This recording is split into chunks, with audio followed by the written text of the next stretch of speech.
नहीं, जो भव सागर से तार दे, जन्म मरण से तुम्हें तार दे, यानी मुक्त कर दे, उसे तीर्थ कहते हैं। तो तीर्थ में कहते हैं यह आत्म तीर्थ सबसे बढ़कर है। अब ये आत्मा कोई वस्तु इधर तो है नहीं, आत्मा का मतलब मैं, चैतन्य, मैं चैतन्य आत्मा, यह सबसे बड़ा तीर्थ है जो मनुष्य इसका परित्याग करके और बद्रीनाथ, केदारनाथ, रामेश्वर, जगन्नाथ, अयोध्या, वृंदावन, ऋषिकेश आदि आदि स्थानों को तीर्थ मानकर भटक रहा है, उसके बारे में वेद क्या कहता है? यह आत्मा तीर्थ सबसे बढ़कर है जो मनुष्य उसका परित्याग कर बाह्य तीर्थों में भटकता है। वह मानो हाथ में रखे हुए बहुमूल्य रत्न को फेंक कर, बहुमूल्य रत्न को फेंक कर कांच को पकड़ता है। कांच ये बाह्य तीर्थ कार्य कांच की तरह है और आत्मा हीरे की तरह। तो आत्मा हीरे का परित्याग करके बाह्य तीर्थों में जो भटकता है वो कैसा मूर्ख है? जिसे हाथ में रखे बहुमूल्य हीरे को फेंक कर कांच को पकड़ता है। तो वो समझदार है कि ना समझ? ना समझ। आगे फिर कहा, ज्ञानी जन बाह्य तीर्थ में श्रद्धा और विश्वास नहीं करते, और जो ज्ञान पा लिया, तुम में से कोई कहेगी चलो मैं 4 धाम की यात्रा कराता हूँ, चलो मेरे साथ, ये तो जा मेरे पास चाहिए, मैं नहीं जाऊंगा। तो ज्ञानी जन बाह्य तीर्थों में श्रद्धा नहीं करते हैं। वे किसमें श्रद्धा करते हैं? आत्मा। उनकी श्रद्धा किसमें है? आत्मा। इसलिए वे बाहर जल में गंगा, यमुना, त्रिवेणी आदि कुंभ आदि मेलों में, तीर्थों में काष्ठ, पाषाण आदि जल से निर्मित जगन्नाथ, राम, कृष्ण आदि कृतियों में नहीं भटकते। इतना स्पष्ट है। बाहर के स्थानों में और ये जो मूर्तियां बना रखी है, राम की, कृष्ण की, शंकर की, दुर्गा की, अम्बा की, काली की, इन मूर्तियों में विज्ञानी जन नहीं भटकते हैं। मंत्र भी पढ़कर बता देता हूँ। आत्मा तीर्थ समुत्सृज बहिस्तीर्थानि यो व्रजेत करस्तम स महारथं त्यक्त्वा तासुमार्ते। तीर्थानि तीर्थ कैसे हैं? तोय पूर्णादि देवान काष्ठादि निर्मिताना। वे तीर्थ कैसे हैं? पत्थर या जल से भरे हुए स्थान हैं और मूर्तियां अलग अलग धातुओं से बनी हुई है। योगिनो न प्रपूज्यते, योगी लोग यानी ज्ञानी लोग उनकी उपासना नहीं करते। वे किसकी करते? स्वात्म प्रत्यय कारण अपने आत्मा की उपासना करते। फिर कहा, बाह्य तीर्थ से आंतरिक तीर्थ अत्यंत श्रेष्ठ है।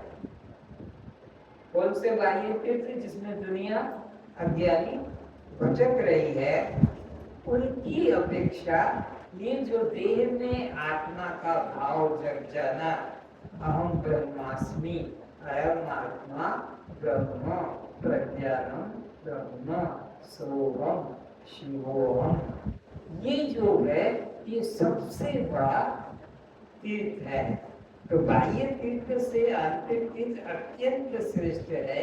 यह महातीर्थ है, इसके सामने अन्य तीर्थ व्यर्थ। इतना स्पष्ट, सरल है ना, कुछ कठिन तो नहीं है, इसमें सरल शब्द है। फिर आगे कहा, देह के भीतर रहने वाले दूषित चित्त, ये पापी मन, ये बाहर नहीं है, ये पापी मन कहाँ है? भीतर है। और तुम तीर्थ में जब स्नान करते हो तो मम्मी की, पापा, नाना, सबने ना एक नई डुबकी लगाना, एक नई भी डुबकी, तो वो गिन गिन के वहां पर ठंडे कांपते आ रहा है और गंगा में डुबकी भी लगा रहा है। और घर वालों ने कहा, हम तेरे को भेज रहे हैं पैसा देके, खर्चा उठा के, तो हमारी भी 5 डुबकी लगा देना। तो बेचारा गिन गिन के डुबकी लगा रहा है। तो अब वो पापी मन बाहर है कि भीतर है? मन अग्निया तो नहीं, आँख कान तो नहीं, पापी मन अंदर है। और तुमने नाक दबा के डुबकी मारी, वो अंदर पानी जाएगा? वो तो बाहर बाहर। तो फिर पापी मन शुद्ध कैसे होगा? पापी मन तो बाहर डुबकी लगाने से शुद्ध नहीं होगा। तो कहा, देह के भीतर निवास करने वाला पापी मन बाहर तीर्थों में गोते मारने से कभी शुद्ध नहीं होता है। एग्जाम्पल, जैसे शराब का घड़ा ऊपर से सैकड़ों बार शुद्ध जल से धोने से भी भीतर के रहने से वह अपवित्र, शराब पवित्र होने वाली शराब का घड़ा, उसको डुबकी लगा दो गंगा में 5, 10, 20 बार, तो अंदर वाली शराब पवित्र होगी। उसको पान करोगे, प्रसाद दोगे, होगा। तो पापी मन तो अंदर है और तुमने डुबकी लगा के इसको मिलाया, तो इससे अंदर वाला पापी मन शुद्ध नहीं होता। आगे फिर कहते,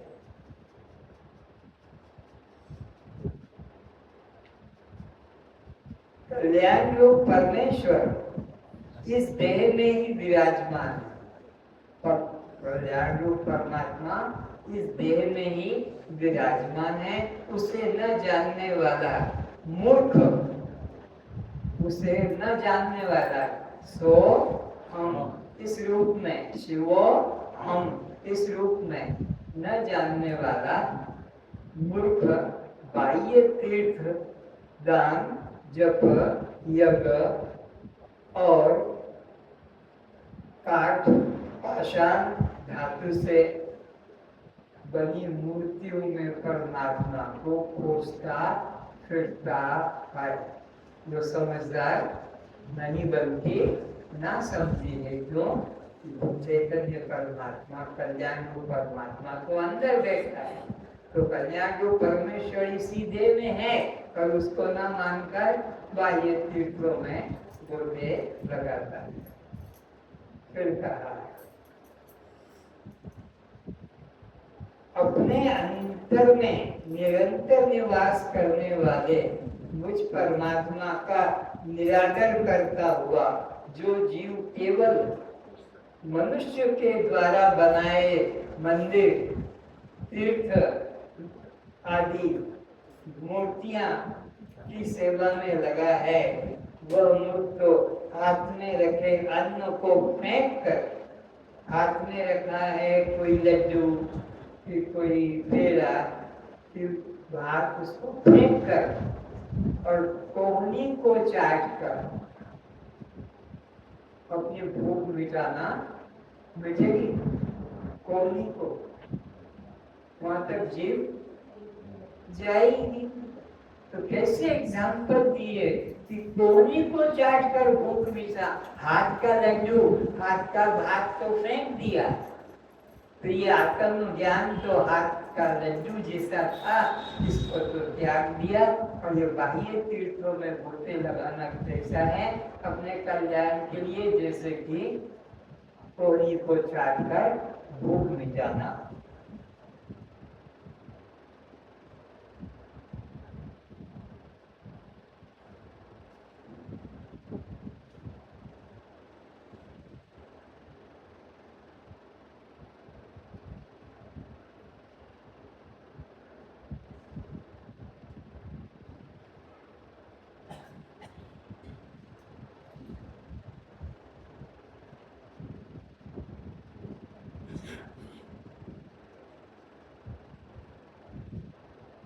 और विचारेंगे इस देह के प्रति गर्भोपनिषद से देह में क्या कहा।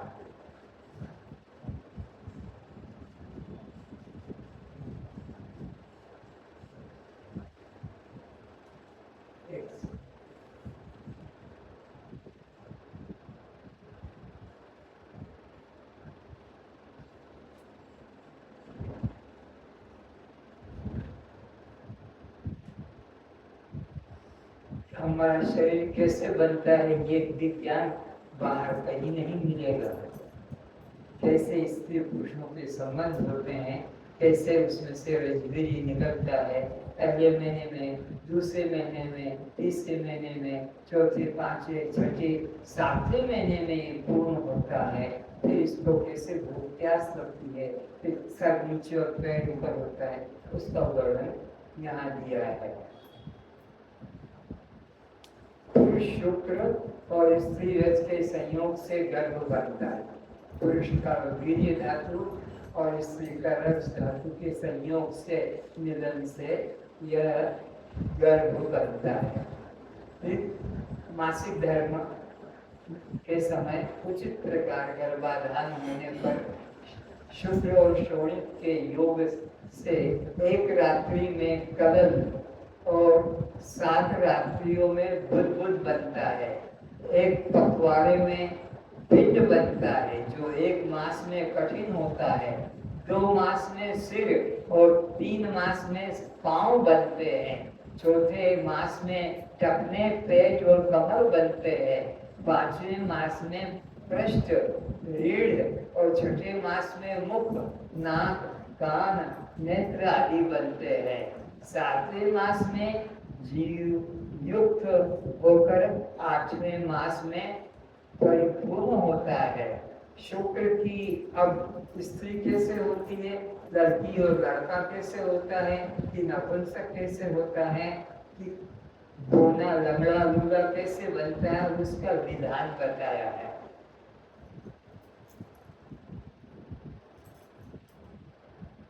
शुक्र की अधिकता से पुत्र की उत्पत्ति होती है, तो पुरुषों का वीर्य सत्ता ज्यादा होती है। और रज की अधिकता से, जब रज की अधिकता होगी तो फिर पृथ्वी शरीर बनता है। शुक्र रज के समान दोनों से दोनों, रज भी उतना और वीर भी उतना, इन दोनों की समानता अगर होती है तो फिर वो नपुंसक हिजड़ा बनता है। सेक्स करते समय क्रोधी चिड़चिड़ा भाव स्त्री का हो या पुरुष का हो, गुस्सा हो, लड़ाई झगड़ा और सेक्स कर रहे हैं, तो ऐसे वक्त मन में व्याकुलता हो, उस स्थिति का संयोग होने से संतान बौनी, कुबड़ी, अंधी, लंगड़ी, लूधी, विकृत बनती है। ये उपनिषद का मेरा विचार नहीं, उपनिषद ऋषियों का प्रकार दर्शी 3 काल की वो बातें बैठे बैठे देख लेते हैं, उनकी यह अनुभूति है।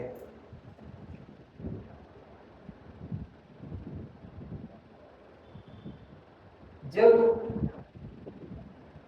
सेक्स संबंध में वायु का प्रवेश हो गया तो उससे जो संतान पैदा होती है वो 2 संतान एक साथ पैदा होती है।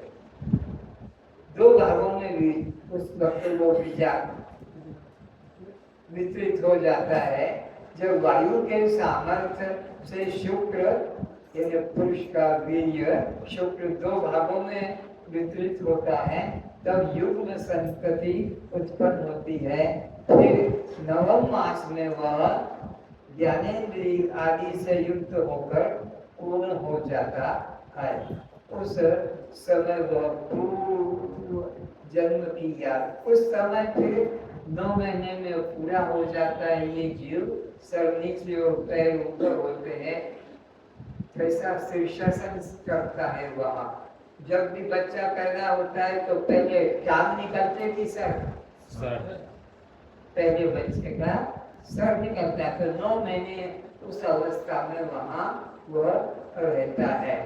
तो उसके शुभ और अशुभ कर्म उसके सामने प्रकट होते हैं। बच्चा किस किस योनि में मैंने क्या पाप किया, किस किस योनि में किसको दुख दिया, किस किस योनि में मेरा किससे कैसा संबंध रहा।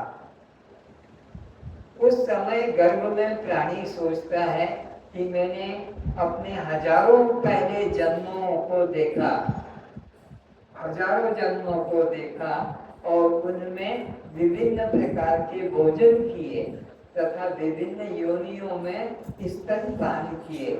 कभी कुतिया के स्तनों का पान किया, कभी भूसरी के स्तनों का पान किया, कभी बिलाली के स्तनों का पान किया, कभी ऊँटनी का, बकरी का, भैंसा का, गाय का इत्यादि स्त्री का पान किया। उन जन्मों में अपने परिवार के हित में मैंने बहुत कुछ दूसरों को दुख दिया, पर परिवार की रक्षा के लिए। और वे परिवार वाले सब नौकर कहाँ कहाँ चले गए, मुझे अकेला जेल में छोड़ गए। मेरी रक्षा के लिए वो कोई भी बचा नहीं। शुभ शुभ कर्म किए मैंने, उनको सोच सोच कर आज मैं अकेला ही यहाँ दुख में जल रहा हूँ। उन भोगों को भोगने वाले न मालूम कहाँ गए, परंतु मैं यहाँ दुख रूप समुद्र में पड़ा हूँ। उससे निकलने का कोई उपाय मुझे नहीं सूझता है। गर्भ में मैं दुख भोग रहा हूँ, सर नीचे और पैर ऊपर, पर मेरे को कोई बचाने वाला। मैंने उनकी रक्षा के लिए इतने लोगों को सताया, मेहनत किया, उनके पेट भरने के लिए अच्छे उनको अलंकार कपड़े दिए, कि आज मुझे कोई नहीं बचा रहा। जब मैं इस गर्भ से बाहर, अब विवेक जगता है, जब मैं इस गर्भ से बाहर निकल जाऊंगा तब बुरे कर्मों के असहनीय कष्ट नाशक और मुक्ति रूप देने वाले महेश्वर की, तब मैं भगवान की शरण, जब मैं इस गर्भ से बाहर निकलूंगा तो फिर जो दुख से मुक्ति दिलाने वाले महेश्वर की शरण ग्रहण करूंगा।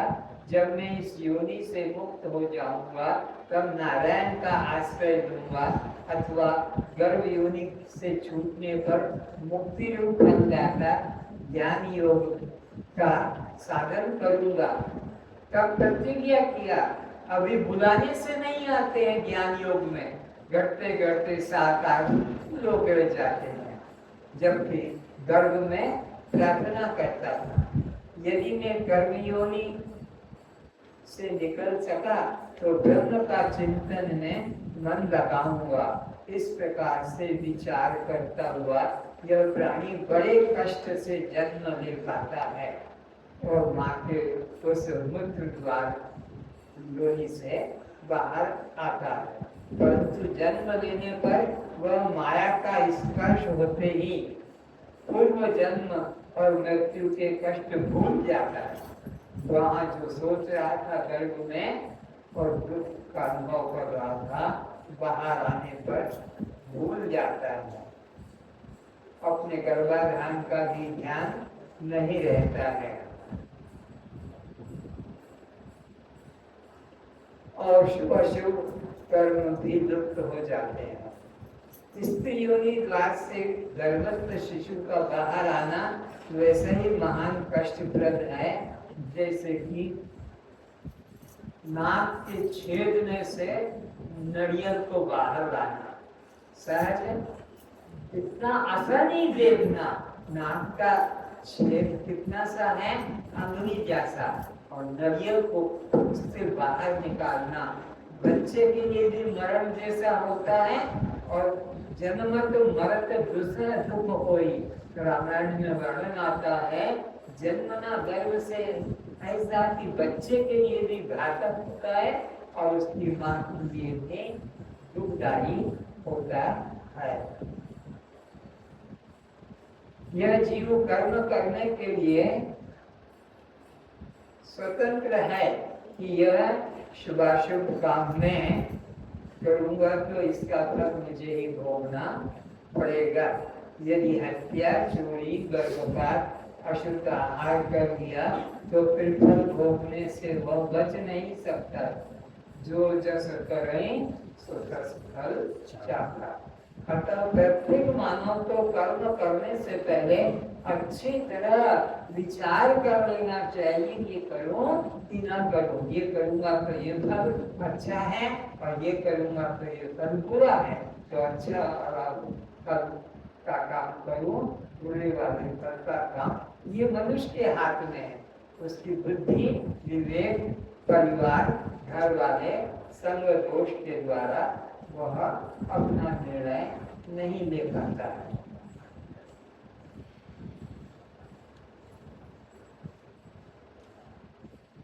यह जीव 84 लाख योनियों में भ्रमण करता हुआ मनुष्य योनि में प्रवेश करता है।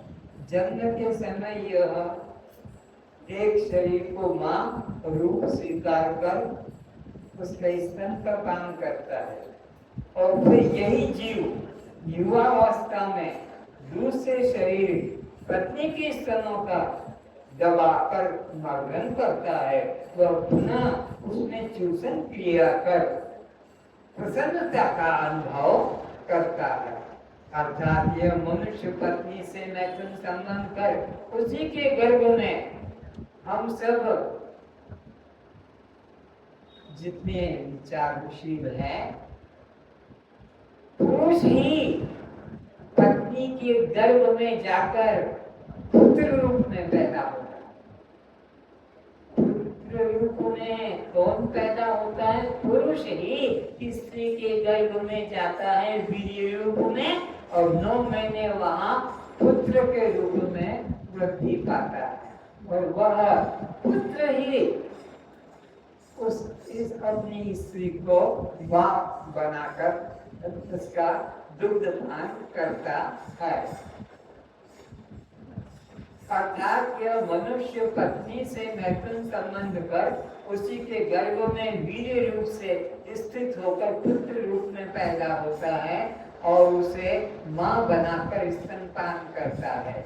यह स्त्री उसे अपना पति कहती है, यह स्त्री जिसे अपना पति कहती है उसे पुत्र रूप में पैदा कर अपने स्तनों का पान कराती है। यह जीव एक शरीर योनि से जन्म ग्रहण करता है और फिर यही जीव युवावस्था में दूसरे शरीर के योनि द्वार से पुत्र रूप में, संतान रूप में पैदा होता है।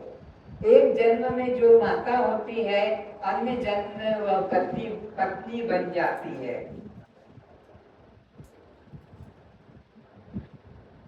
गुरु के पास जाते हैं और जाकर गुरु को प्रणाम करते हैं या गुरु जी महाराज को जाकर प्रणाम करते हैं और कहते महाराज मेरे को ब्रह्म ज्ञान तो हो गया, कोई संशय नहीं। एक बस बात, क्या पिछले जन्म में मैं क्या था? गुरु ने कहा तो सब प्रश्न का उत्तर पाएगा, अच्छा होगा, लेकिन ये प्रश्न कभी मत करना।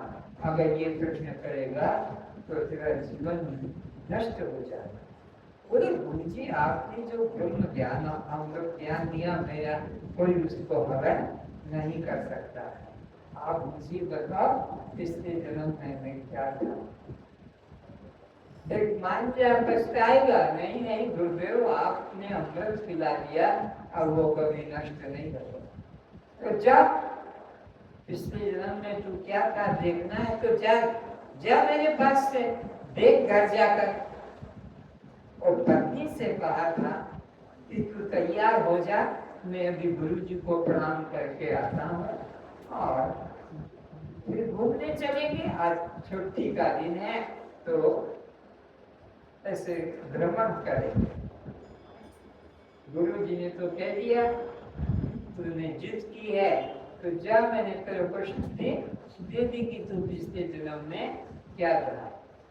और जैसे वो महल के अंदर गया, रथ तैयार खड़ा था और पत्नी से कहा चलो मैं गुरु जी को प्रणाम करके आ गया। वो पलंग के ऊपर बैठी थी, घाट के ऊपर पलंग के महल में।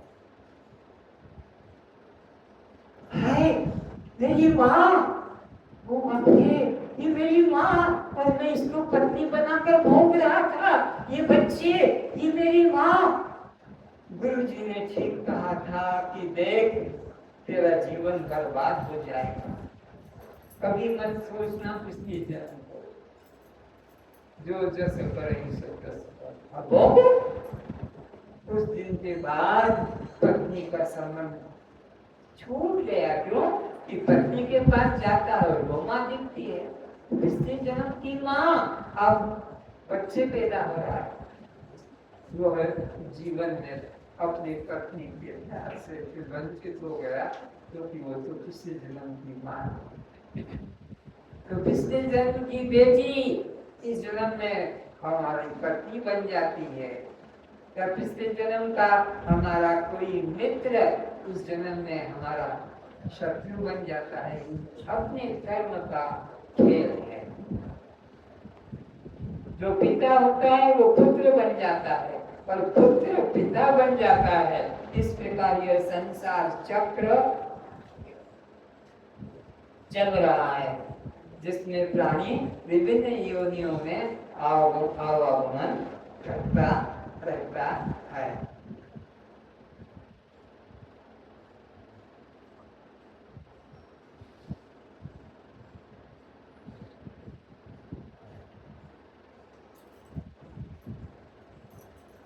कबीरदास जी अपने गुरु के पास रहते हैं, सेवा करते हैं। शिष्य का काम है गुरु की सेवा करना, झाड़ू पोछा कपड़ा नाश्ता बर्तन सब करना। तो गुरु जी को याद आ गया, गुरु रामानंद जी थे कबीर जी के गुरु, और उन्होंने को याद आ गया कि अरे आज तो मेरे पिता का श्राद्ध दिन है। तो कहे कबीर उठ और ये बाल्टी ले जा और गाय का दूध लेके आ, आज हमारे पिता का श्राद्ध है, तो श्राद्ध करना जरूरी है। गए बाल्टी लेकर, आधा घंटा हो गया, 1 घंटा हो गया, कभी लौटे नहीं। तो कभी नहीं लौटे तो रामानंद जी को गुस्सा आया और बेन लेकर चले पीटने को। जहाँ मिलेगा गाय का दूध लाने में 5-10 मिनट लगते, और वो गाय का दूध के बाद देने के लिए बाल्टी रख दिया, गाय के आगे घास रख दिया, गाय के आगे घास रख दिया खाने को, बाल्टी उसके स्तनों के पास रखी है किया। अब ये घास खाए और ये दूध पिए। आया रामन, पूरे तेरे को दूध लाने के लिए कहा था, तेरे को अभी तक दूध नहीं मिला, क्या करूं? ये गाय घास ही नहीं खा रही है तो दूध कैसे देगी? अरे मूर्ख कह के ये मरी गाय है, मरी गाय, ये घास खाने वाली, उसे दूध देने वाली। कभी कहते हैं तो ये घास नहीं खाएगी। अरे मूर्ख, मरे कोई घास खाते हैं? घास पत्ते। आप कितना श्राद्ध कर रहे हैं? पिताजी का। और मोक्ष आ गया कि वो भी उनका खीर खाएंगे, उनके लिए दूध लेकर मैं जाऊं। कबीर ने होगा, चलो हो गया पिया, हो गया श्राद्ध, और अब दूध की जरूरत नहीं। तो विचारशील व्यक्ति ऐसे श्रद्धा यथार्थ करते हैं। आपको कुछ बुरा तो नहीं लग रहा? बोलो मेरे भाई, उपनिषदों की बात बता रहा हूँ, उपनिषदों का नाम भी बता रहा हूँ, कोई मेरे मन की घटना नहीं बता रहा हूँ।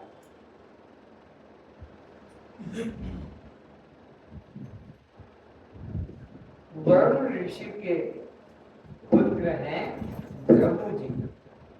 तो भृगु जी अभी 9-10 वर्ष की उम्र में झूम रहे हैं, और उनको विचार आया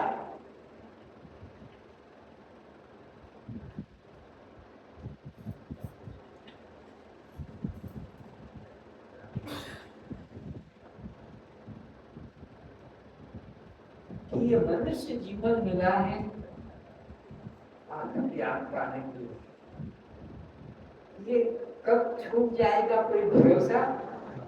तो इसको ये मुझे आत्मा को जानना चाहिए, पर मैं कहाँ जाऊं, किसके पास जाऊं, कौन मुझे पात्र समझेगा और ज्ञान देगा। तो विचार जगा, अरे मेरा पिता वरुण तो ब्रह्म ज्ञानी, उसी के पास जाऊं और उन्हीं से पूछूं कि हे पिताश्री, ब्रह्म को पाने का रास्ता क्या है। तो मेरे पिता मुझे बता देंगे। तो वरुण ऋषि के पास दोनों जाते हैं, जाकर प्रणाम करते हैं और जाकर पूछते हैं।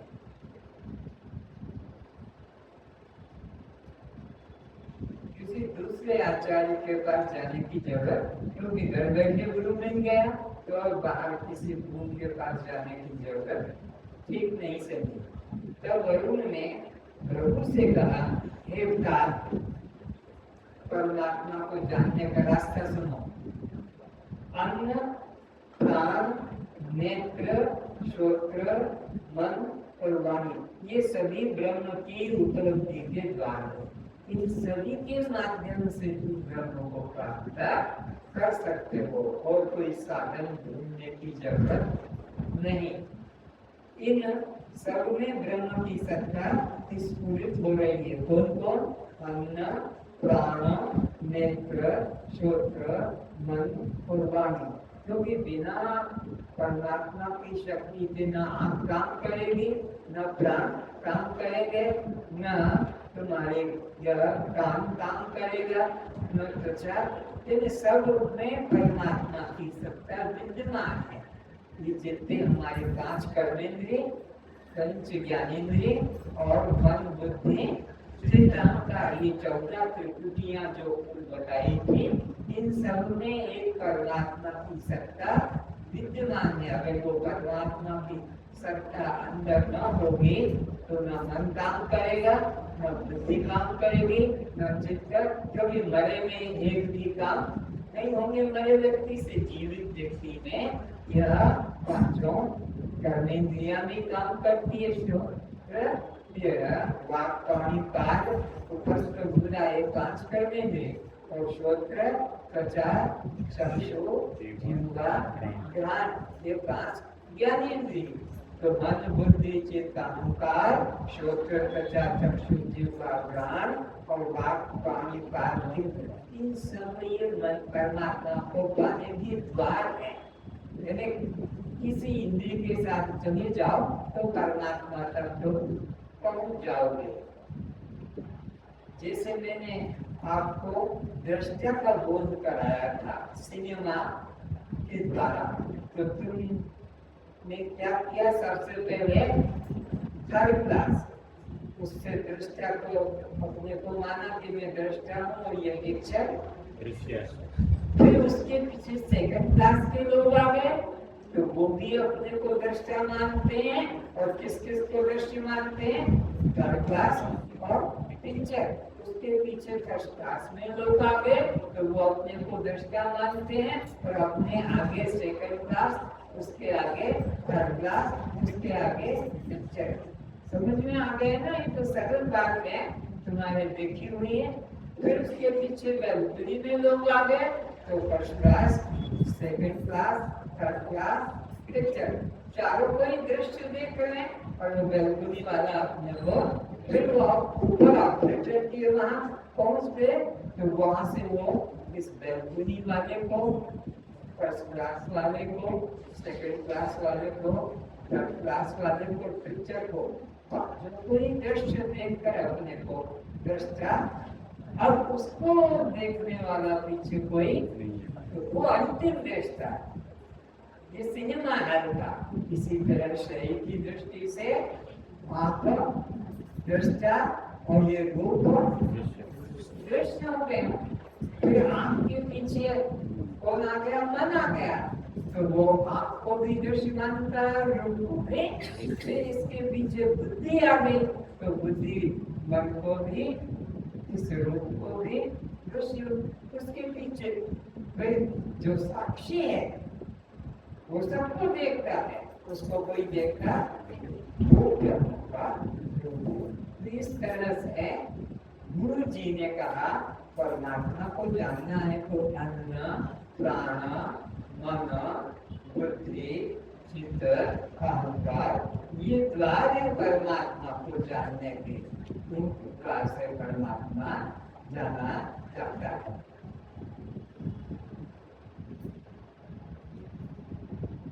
तो अब ये विचार करता है कि पिताजी ने जो द्वार बताया ये पांचों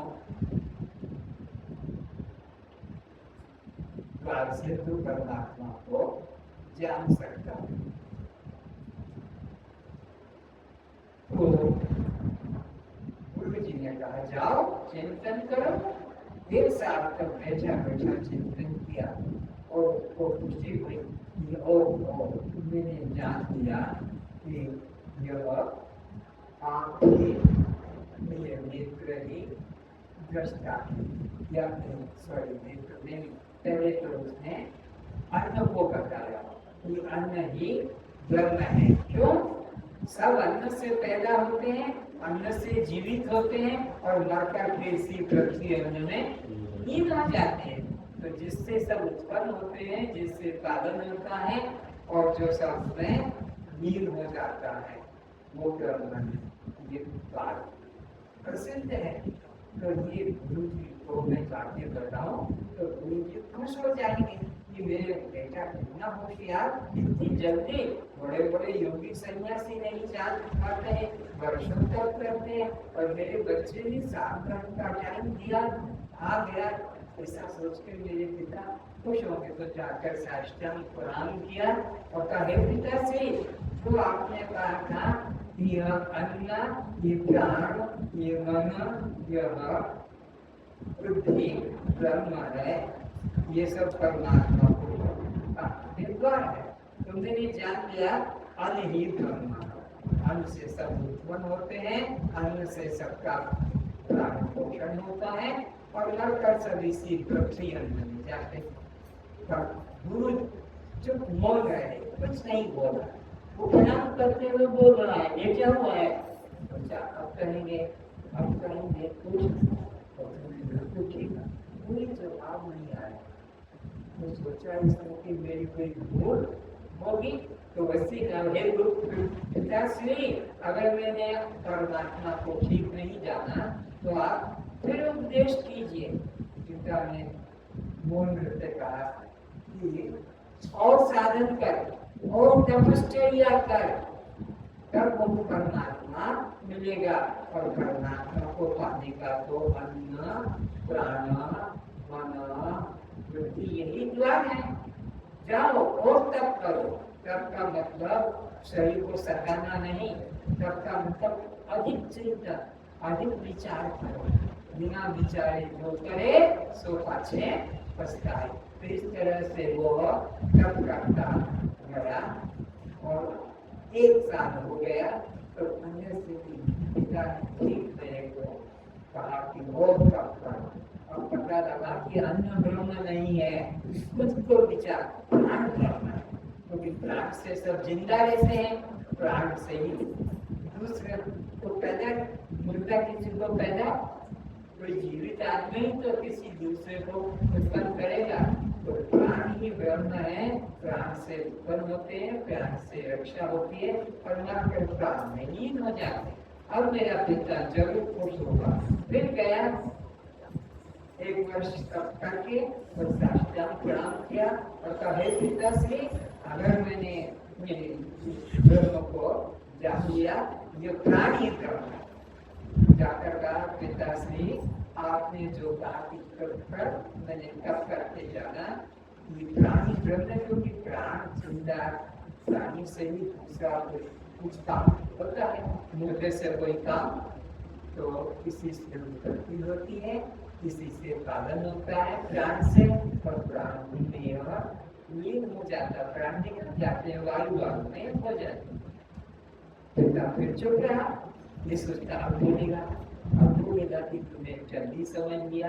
पिता आपको उत्तर नहीं आया, तो कहे पिताश्री अगर मैंने ठीक से नहीं जाना तो आप फिर से मुझे उस परमात्मा का द्वार बताइएगा।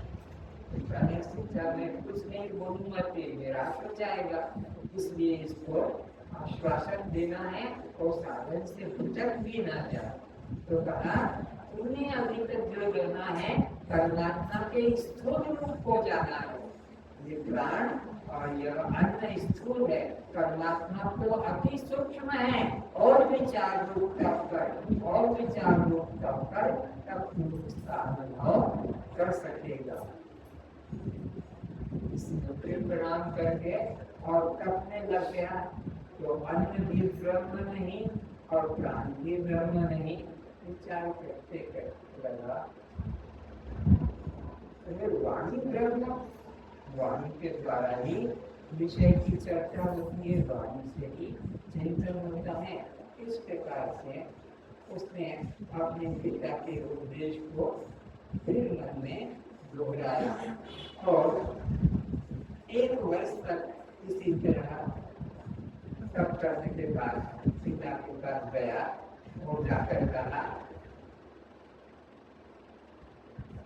ये पिताश्री मैंने जाना, क्या जाना,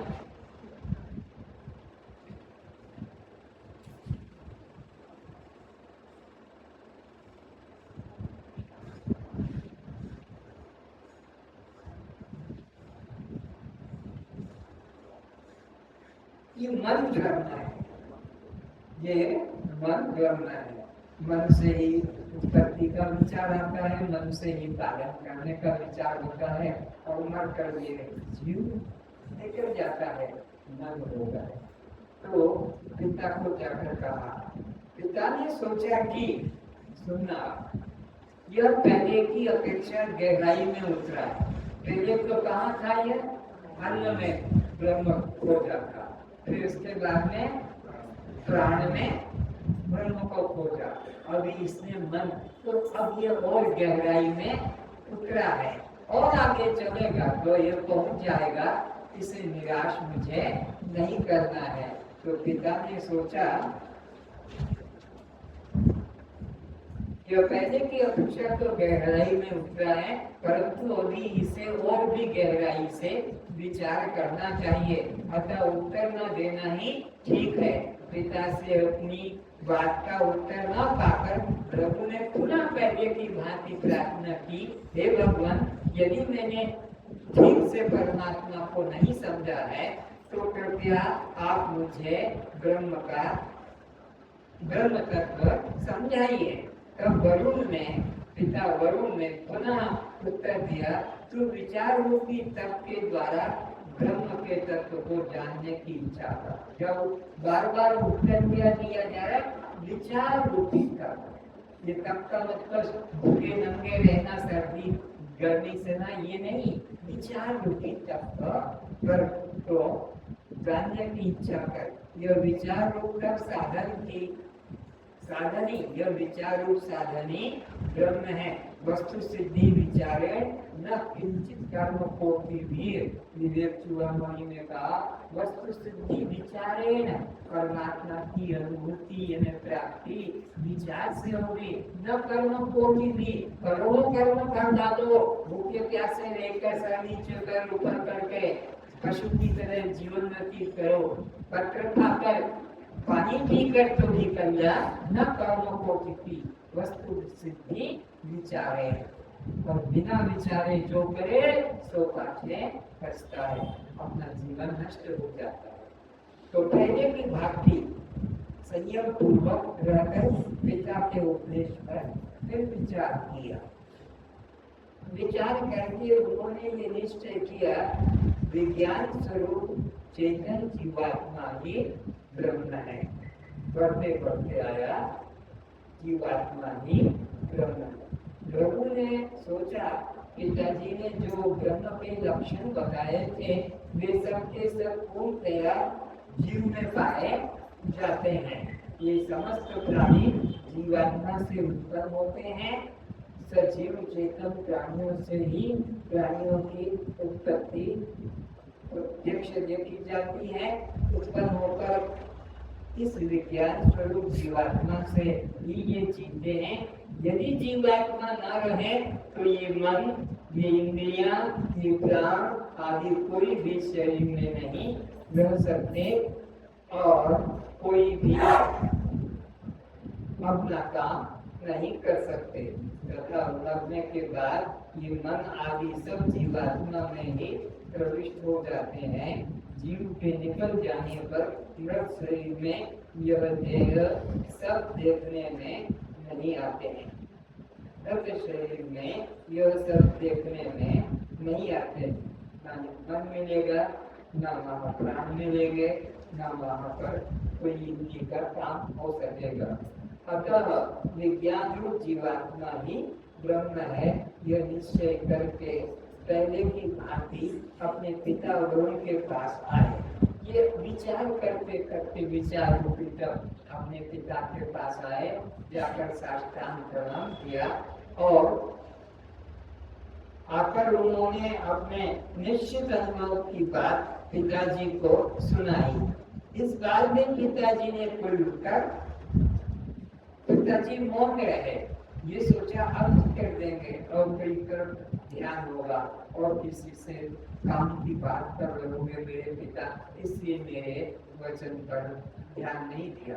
तो इसने कहा इस बार यह कुछ ब्रह्म के निकट पिता ने सोचा, क्या सोचा, इस बार भी पिताजी ने तो उत्तर नहीं दिया। पिताजी ने सोचा इस बार यह ब्रह्म के बहुत निकट पहुंच गया। जीवात्मा में परमात्मा और उसके बीच में रास्ता नहीं, तो इस बार यह बहुत कुछ ब्रह्म के निकट आ गया है। इसका विचार स्थूल और सूक्ष्म दोनों प्रकार के जड़ से ऊपर उठकर चेतन जीवात्मा तक तो पहले पहुंच गया है, परंतु ब्रह्म का जो वास्तविक स्वरूप है वो तो इस जीवात्मा से भी विलक्षण है। परंतु ब्रह्म का स्वरूप तो इससे भी विलक्षण है। वे तो नित्य आनंद स्वरूप एक अद्वितीय परमात्मा है। इसे अभी और तपश्चर्या करने की आवश्यकता है। अतः उत्तर न देना ही ठीक है। इस प्रकार इस बार पिताजी ने कोई उत्तर न मिलने पर प्रभु निराश नहीं हुए और पहले की अपेक्षा अधिक विचार मन चिंतन मनन करने लगे। पिताजी तो विचार की तब द्वारा ही ब्रह्म को जानने की इच्छा कर, आज तक जिन्होंने भी ब्रह्म को पाया है कर्म के द्वारा नहीं, उपासना के ध्यान के समाधि के द्वारा नहीं, विचार रूपी तप के द्वारा ही, ज्ञान के द्वारा ही परमात्मा ज्ञानान्न मुक्ति, ज्ञान के बिना किसी की मुक्ति तो ज्ञान रूपी तप को कर। इस प्रकार पिताजी की आज्ञा पाकर प्रभु ने पुनः पहले की भांति संयम पूर्वक रहते हुए पिता के उपदेश पर विचार किया। विचार करके उन्होंने क्या किया यह आगे बताया गया। इस बार प्रभु ने पिता के उपदेश पर गहरा विचार करके ये निश्चय किया कि आनंदो ब्रह्म की विचारा, आनंद ही ब्रह्म है। अंतिम बात पे आ गए क्योंकि आनंद के लिए सब जिंदा है, आनंद से जीवित है, आनंद से उत्पन्न होते हैं और आनंद नहीं भी होते हैं। ये आनंद घन परमात्मा ही अन्नमय, प्राणमय, मनोमय, विज्ञानमय, आनंदमय आदि सबके अंतरात्मा है। वे सब भी इन्हीं के स्थूल रूप हैं। इसी कारण उनमें ब्रह्म बुद्धि होती है और ब्रह्म के आंशिक लक्षण पाए जाते हैं। अन्न में भी ब्रह्म के आंशिक लक्षण है, प्राण में भी ब्रह्म के आंशिक लक्षण है, मन में भी, विज्ञान में, सब में आंशिक लक्षण है। और आनंद घन परमात्मा है। जहाँ तक आनंद मय होते हैं, आनंद घन परमात्मा, वे आनंद घन परमात्मा ही अन्नमय, प्राणमय, मनोमय, विज्ञानमय, आनंदमय आदि सबके अंतरात्मा है। वे सब भी इन्हीं के स्थूल रूप हैं। इसी कारण उनमें ब्रह्म बुद्धि होती है और ब्रह्म के आंशिक लक्षण पाए जाते, परंतु सर्वांश से ब्रह्म के लक्षण आनंद में ही घटते हैं, क्योंकि वे समस्त प्राणी उन आनंद स्वरूप और ब्रह्म परमात्मा से ही सृष्टि की आदि में उत्पन्न होते हैं। इन सब के आदि कारण तो वे ही है। इस आनंद घन के आनंद का लेश पाकर ही सब प्राणी जी रहे हैं। कोई भी दुख के साथ जीवित रहना नहीं चाहता। इतना ही नहीं, उन आनंद घन अंतर्यामी परमात्मा की अचिंत्य शक्ति की प्रेरणा से ही इस जगत के समस्त प्राणी की सारी चेष्टाएं हो रही है। उनके शासन से रहने वाले, उनके शासन में रहने वाले सूर्य, पवन, जल आदि अपना अपना काम न करें तो एक क्षण भी कोई प्राणी जीवित नहीं रह सकता। ये आनंद घन परमात्मा की शक्ति से सूर्य का उदय, अस्त, चंद्रमा का, तारों का, विद्युत का वर्षा पानी करना, पृथ्वी से अन्न निकालना, उसको पकाना, ये सब उस परमात्मा की शक्ति का अंश पाकर ये सब पाठ्यभूत अपना अपना 25 तत्व अपना, 5 ज्ञानेंद्रियां अपना, 5 कर्मेंद्रिय अपना अंतर पर सब काम कर रहे हैं। सबके जीवन आधार सचमुच में वे आनंद स्वरूप परमात्मा ही है तथा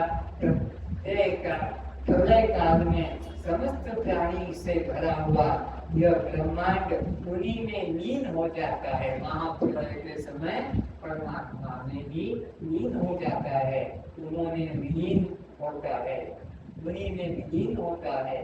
वही सब प्रकार से सदा सर्वदा सबके आधार हैं। इस प्रकार अनुभव होते ही ब्रह्म को परब्रह्म का यथार्थ ज्ञान हो गया कि वो जो परमात्मा है वो मेरा स्वयं का आत्मा है। उसी की शक्ति पर ये सब अपना काम करते हैं। श्रुति में इस विद्या की महिमा बताई गई है। फिर प्रभु को पिता के पास जाकर और प्रश्न करने की जरूरत नहीं पड़ी, क्योंकि अपने में प्रभु का अबोध जागृत हो गया। प्रभु की भांति विचार रूपी तपस्या करके तुम श्रोता लोग भी परम आनंद स्वरूप ब्रह्म परमात्मा को मैं रूप में जान सकते हैं। यह भी उस विशुद्ध परमात्मा में, भी परमात्मा में स्थित हो जाता है।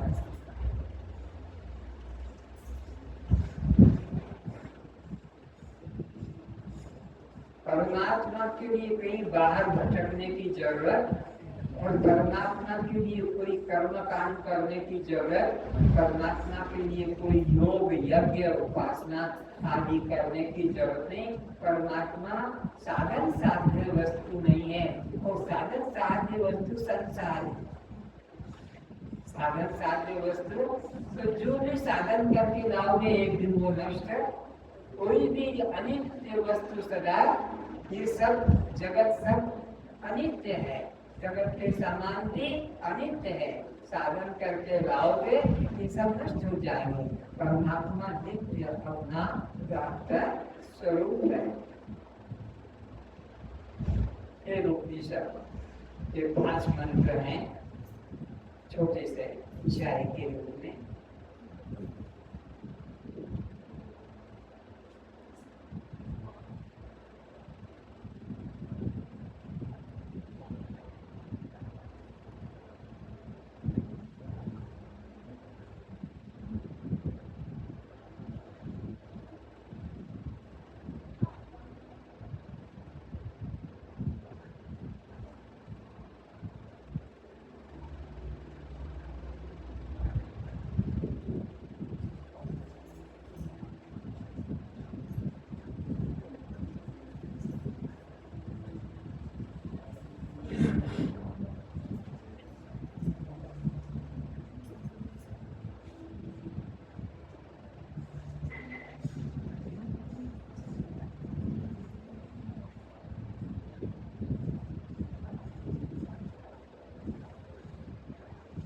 मन का मन है, प्राण का भी प्राण है, वाक इंद्रिय की वाणी है, कर्मेंद्रिय का शब्द है, चक्षु का चक्षु है। वही ज्ञानी पुरुष उस योग से जाते हुए जीवन मुक्त होते हैं और अमर हो जाते हैं। कौन है वो परमात्मा? उसको इशारे में समझाया और स्पष्ट करते। वहां न तो चक्षु पहुंचते हैं, परमात्मा को आंखों से देखा नहीं जा सकता, वो दृश्य नहीं, वो तो दृष्टा है। तो वहां न तो चक्षु पहुंचते हैं, न वाणी पहुंचती है और न मन ही पहुंच सकता है। जो वाणी के द्वारा नहीं कहा जा गया, जिसके द्वारा वाणी बोली जाती है, उसे ही ब्रह्म जान। वाणी के द्वारा कहा नहीं जाता है, बताया नहीं जा सकता है, उसकी शक्ति पाकर वाणी बोलने में समर्थ होगी, वो ब्रह्म है। जो वाणी के द्वारा नहीं कहा गया, जिसके द्वारा वाणी बोली जाती है, उसे ही ब्रह्म जानो। वाणी द्वारा कहे जाने वाले जिस तत्व की उपासना की जाती है, वह तत्व ब्रह्म। और ध्यान से सुनो, वाणी द्वारा जो गुरु लोग बता देते हैं ऐसा ऐसा ऐसा, वो ब्रह्म नहीं है, उसकी उपासना मत करना, का विषय नहीं है, वो कर्म का साधन नहीं है। अज्ञानी लोग जिसे ब्रह्म रूप बताते हैं, वह कल्पित मूर्ति ब्रह्म का वास्तविक स्वरूप नहीं है। ये मूर्तियां क्या है? कल्पित है।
ये रंग और कागज ही ये सब आता, कि जितने भी देखे इनमें दो चीज मुख्य है, कौन सी? रंग और कागज। अगर कागज और रंग न होते तो एक की स्थिति, इनका कोई निगेटिव बोलो, तुम्हारा निगेटिव पॉजिटिव, सबका निगेटिव पॉजिटिव तैयार होते हैं, पर इनका कोई निगेटिव, ये है मन कल्पित, ये आकार बोध से है, मन कल्पित है।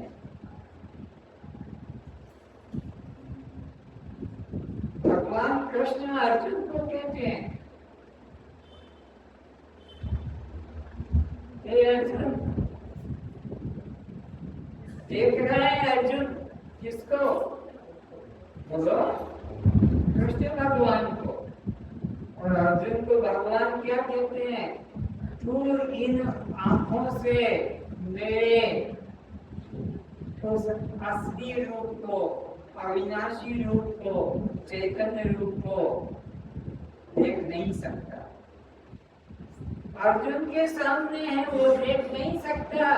और तुम्हारे घरों में तुमने दीवारों पे या कांच के फ्रेम कराकर और इनको लटका के रखा है, रोज पूजा आरती हो रही है, ध्यान हो रहा है इनके आगे, और अर्जुन के आगे चित्र है कि जीवित है। तो अर्जुन को कहते तुम मेरे को इन आंखों से नहीं देख सकता, जैसा तेरा शरीर पंचभूत का, ऐसा मेरा भी शरीर है। जैसे तेरा जन्म है, ऐसा मेरा भी जन्म है। जिससे तू दुनिया से एक दिन चला जाएगा, एक दिन कृष्ण भी दुनिया से रह जाएगा। बोलो, तो मैं तेरे को दिव्य दृष्टि दूंगा, ज्ञान चक्षु दूंगा, अलौकिक नेत्र दूंगा, तब तू मेरा अनुभव कर सकेगा। और भगवान ने उसको अलौकिक चक्षु ज्ञान नेत्र दिया और पूछा बौद्ध श्लोक में, क्या तूने मेरे प्रवचन को 18 अध्याय के 72 श्लोक में प्रश्न किया, तूने मेरे प्रवचन को, मेरे उपदेश को, मेरे ज्ञान को श्रद्धा से सुना है, एकाग्रता से सुना है? ये तेरी शब्द है। अगर तुम्हारा मन संसार में चल रहा है तो कितना उच्च कोटि का ब्रह्म ज्ञान तुम्हारे आगे चले, तुम्हारे अंदर घुसे गए। तो पहला पूछा, क्या तुमने मेरे प्रवचन को एकाग्रता से सुना है, श्रद्धा से सुना है? अर्जुन जवाब देता है, आपने जो उपदेश दिया वो मैंने पूरा एकाग्रता से सुना है, और जो मेरे मन में संदेह थे वो संदेह सब दूर हो गए हैं। अपने मन की इस वेदांत क्लास में तुम अपने लिए सोचना, यही बात निरंजन तुमसे पूछता है, क्या तुमने ये 10 दिनों में एकाग्रता से श्रवण किया? अगर एकाग्रता से श्रवण किया तो तुम्हारे मन में जो सब किसके संबंध में, आत्मा के संबंध में, परमात्मा के संबंध में जो जो संशय थे वो सब संशय तुम्हारे दूर हो गए। तो मुझे उत्तर दो। तो अब उत्तर के लिए तो आज नहीं, मैं आगे समय दूंगा कल में या परसों में। तो अब अर्जुन जवाब देता है केवल श्लोक में,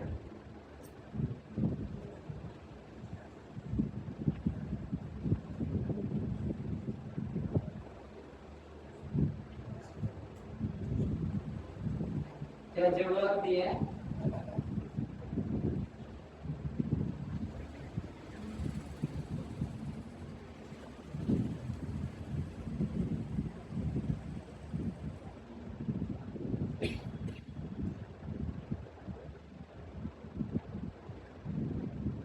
अर्जुन बोले, हे अर्जुन, आपकी कृपा से मेरा मोह नष्ट हो गया और मैंने स्मृति प्राप्त कर ली। स्मृति उसी की होती है जिसकी विस्मृति थी, उसकी याद आ गई, भूल गए थे, अब उसकी स्मृति हो गई।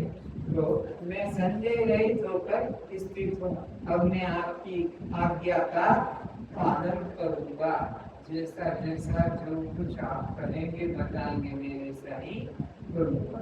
तो यह गीता का अर्थ हो गया। तो विचार करने की यहाँ बात है कि अगर एकाग्रता से श्रवण किया तो हमारा संदेह निश्चित निकल जाएगा। तो कहते ज्ञानी जन जिसे ब्रह्म कहते हैं उसे फिर ब्रह्म समझ। और ये जो कहते हैं कि ये ब्रह्म है, ये ब्रह्म है, ये ब्रह्म है, ऐसे ब्रह्म अलग अलग जो बता रहे हैं, ये अज्ञानी जन इन्हें कुछ ब्रह्म का भी मत मानना, क्योंकि इनका हमारे पास में कोई निगेटिव कोई प्रमाण नहीं है। ये चित्रकारों के मन की कल्पना का आधार है। तो सोचो, अर्जुन के सामने जिंदा भगवान खड़ा है और अर्जुन कहता है मैं आपके अविनाशी रूप को देखना चाहता हूँ। किस रूप को? अविनाशी रूप। तो इसका मतलब है कि अर्जुन के सामने जो खड़ा है परमात्मा का असली रूप नहीं है। असली रूप होता है भगवान ने कहा मैं तुझे दिव्य चक्षु दूंगा, तब तू अनुभव कर सकेगा।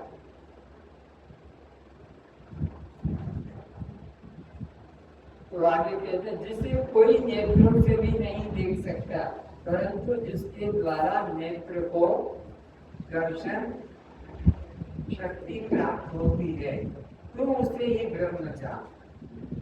जिसकी शक्ति पाकर आंखें देखने में समर्थ होती, वो शक्ति ब्रह्म है।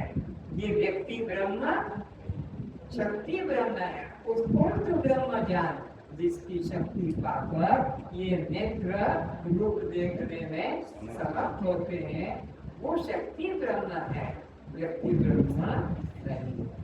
नेत्र द्वारा दिखाई देने वाला जिस तत्व की मनुष्य, बहुत ध्यान से सुनना, नेत्र द्वारा दिखाई देने वाले जिस तत्व की मनुष्य उपासना करते हैं वह ब्रह्म नहीं है। अर्थाई करो, जो उपनिषद का, तेल उपनिषद का मंत्र बता रहा है।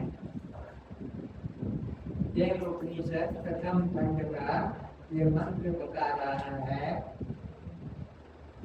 6 नंबर 6, 7, 8 ये मंत्र हैं। क्रम से इसके अर्थ में बता रहा हूँ। संस्कृत में समय ज्यादा लगेगा लिखने में, नंबर लिख लो 6, 7, 8। तो कहते हैं वह ब्रह्म नहीं है जिसके शब्द को कानों के द्वारा कोई सुन नहीं सकता, किंतु कौन है ब्रह्म?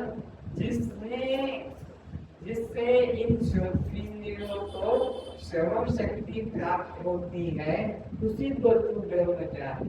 कान ब्रह्म नहीं, कान से सुना गया कोई भी शब्द ब्रह्म, जिसकी शक्ति का अंश पाकर ये कान शब्द सुनने में समर्थ हो रहे।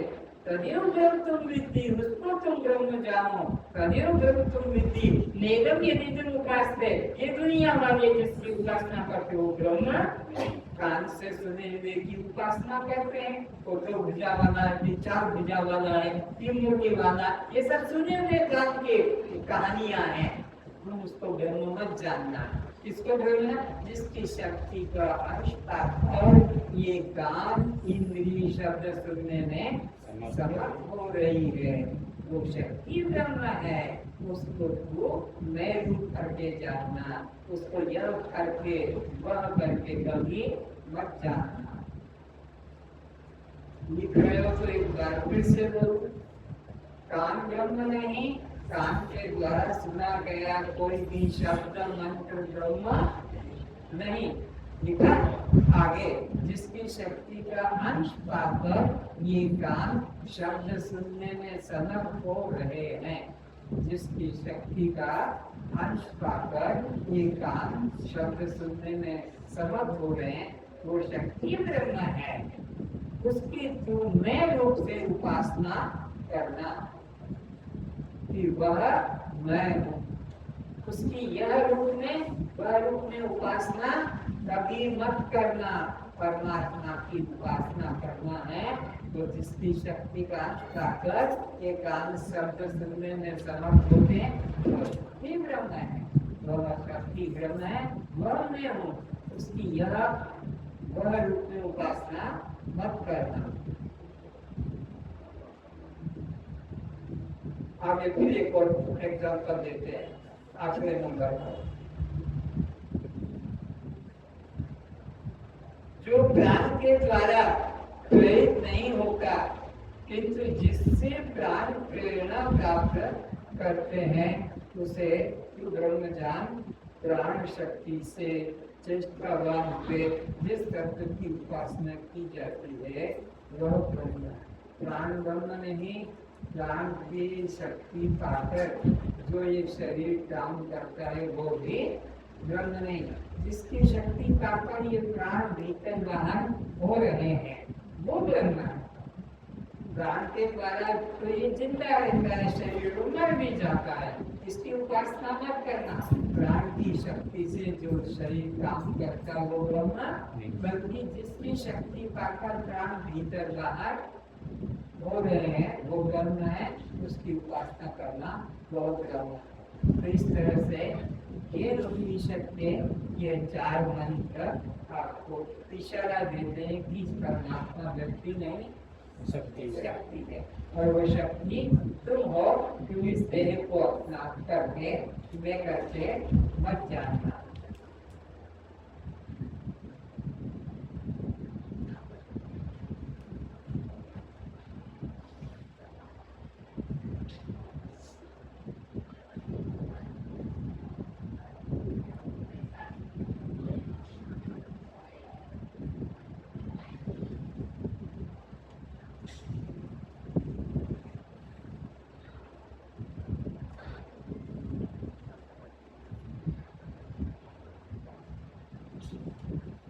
ध्यान से सुनना, जहाँ जरूरत होगी उसमें रोक कर दिखाते। जीव अपने आत्म स्वरूप के अज्ञान से जन्म मृत्यु के बंधन को प्राप्त होता है। इस वजह से अपने आत्म स्वरूप का अज्ञान और अपने को देह मान दिया है, हमको आत्मा और मान क्या लिया स्त्री पुरुष, तो ये हमारे बंधन का कारण है। आगे कहते हैं, किंतु जब यह जीव किसी श्रोत्रिय ब्रह्मनिष्ठ सद्गुरु से अपने अनादि काल के भूले देह से निज आत्मा स्वरूप को नए रूप से जान लेता है, तब यह जीव बिना साधन के केवल आत्मनिष्ठा के द्वारा ही मुक्त हो जाता है। आगे न समझे, जब किसी गुरु की कृपा से यह अपने देह भाव को छोड़कर उसमें दृष्टा साक्षी आत्मिक भाव में आ जाता है, तब यह मुक्ति को प्राप्त हो जाता है। आगे देखो, जिस प्रकार एग्जाम्पल दे रहे समझाने को, जिस प्रकार जले हुए को नहीं जलाया जाता, पिसे हुए को पिसाया नहीं जाता, भीगे हुए को भिगाया नहीं जाता, मरे हुए को मारा नहीं जाता। तो मर चुका क्या मारोगे, ऐसा पीस चुका क्या पीसोगे, आपको जल चुका क्या एक बार हो गया। इसी प्रकार कहते हैं,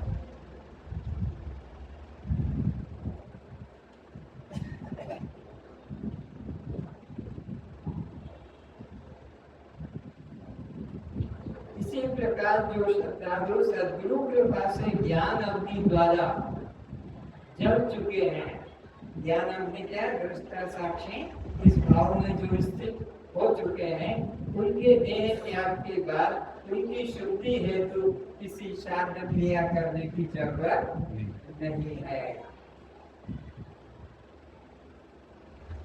जले हुए को जलाने की जरूरत, वो तो ज्ञान से ही शुद्ध हो चुके हैं। जीवित गुरु के ज्ञान से वो तो शुद्ध हो चुके हैं। अब उनके शरीर समाज की दृष्टि से मरे, तब भी वो तो ज्ञान अवधि से पहले से ही शुद्ध हो गए, उसके लिए कोई श्राद्ध करने की जरूरत नहीं है। श्राद्ध और क्रियाकर्म करने की कोई आवश्यकता नहीं रहती है। ऐसा योगी चाहे तीर्थ स्नान में प्राण त्याग करे, और इस ज्ञान की महिमा, ऐसा ज्ञानी जिसने अपने को आत्मा रूप में जान लिया, वह तीर्थ में प्राण त्याग करे कि गंगा में स्नान त्याग करके प्राण करे कि चांडाल के घर द्वार सम्मुख प्राण त्याग करे, वह सदा केवल को ही प्राप्त होता है। उससे मुक्ति में कोई संदेह मत करना, क्योंकि ज्ञान अवधि से वो पहले ही शुद्ध हो चुका है। उसके शरीर को चाहे जंगल के हिंसक पशु खा डाले, बाघ खा डाले, सांप खा डाले, वह केवल को ही प्राप्त होता है। आगे फिर इसी की महिमा, जो व्यक्ति आत्मा अमृत को नए रूप जान प्राप्त हो चुके हैं, किसी को ऐसी तृप्ति लगी है तो हाथ उठा दे, मैं अमृत आत्मा। ऐसी तृप्ति किसी को हुई है तो वे, जो व्यक्ति आत्मा अमृत को नए रूप जान प्राप्त हो चुके हैं कि अब मुझे और कोई सुनने की, कोई साधन करने की, कोई तीर्थ करने की, कोई योग करने की जरूरत, ऐसी जिनको तृप्ति हो गई है, तो जो व्यक्ति आत्मा तत्व को नए रूप जान प्राप्त हो चुके हैं, उन्हें दुग्ध खोजने से क्या काम है। और जिन्होंने अमृत पी लिया, उनको दूध पीने की कोई जरूरत, और जिनको अमृत नहीं पीला वो दूध पिए, चाहे गाय भैंस काटी, बकरी काटी, किसी का भी।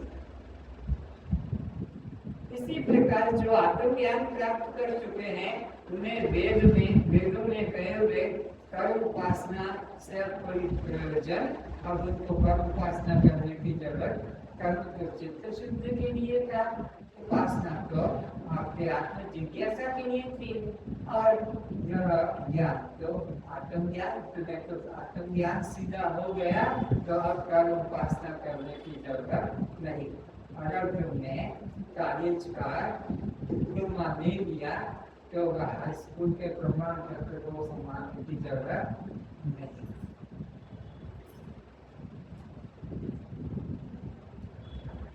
तस्य कार्य विद्यते, गीता के 3 अध्याय के 17 श्लोक में भगवान ने कहा है कि हम उनको कार्य करने की जरूरत इनको जिन्होंने आत्मा का अनुभव कर दिया है। फिर आगे देखते हैं, जल में जल, दुग्ध में दुग्ध और घट में घट डालने से वे एक रूप हो जाते हैं। उसी प्रकार जीवात्मा आत्मा से मिलकर एक रूप परमात्मा ही हो जाता है। जल में जल, दूध में दूध, घी में घी, तेल में तेल डाल दिया तो एक रूप हो गया। कुछ इधर से उसमें डाल दिया, पहले से उसमें था। तो ऐसे ही जीवात्मा और परमात्मा एक रूप हो जाते हैं। जब ज्ञान द्वारा देहाभिमान नष्ट हो जाता है, जब ज्ञान द्वारा क्या नष्ट हो, देह अभिमान नष्ट हो जाता है और बुद्धि अखंड गौणाकार हो जाती है, तब बुद्धिमान पुरुष ज्ञान रूपी अग्नि में, अग्नि से कर्म बंधन से मुक्त हो जाते हैं।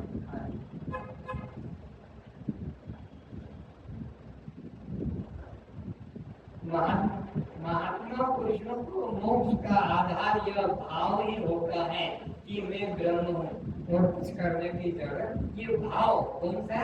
मैं ब्रह्म हूँ। जिनको मुक्ति की इच्छा है उनको क्या करना है? मैं ब्रह्म हूँ, ये बस मनोभाव ही अपेक्षा है। बंधन और मोक्ष के कारण दो ही पद है, यह मेरा है और दूसरा यह मेरा नहीं है। बस ये दो ही बंधन और मोक्ष का, यह मेरा है बंधन और यह मेरा मुक्ति। अंतिम बात सुनो इसी, जो व्यक्ति कहते हैं कि मैं ब्रह्म को आत्मा रूप से अर्थात मैं रूप से नहीं जानता, उनमें से जो ये दिन सुनकर भी कहता है कि मैं तो इस आत्मा को ब्रह्म रूप या मैं को ब्रह्म रूप में मानने को तैयार नहीं हूँ, उसका कल्याण कभी नहीं हो सकता, कभी नहीं होगा। उपनिषद ना हम ब्रह्मेति जानाति तस्य मुक्ति न जायते, उसकी कभी मुक्ति होगी ही नहीं। जिसने ये निश्चय कर लिया कि मैं आत्मा को परमात्मा नहीं मानता। और ये जल और कर्म में कोई भेद, जल और बर्फ में कोई भेद नहीं है, ऐसे आत्मा और परमात्मा में कोई भेद नहीं है।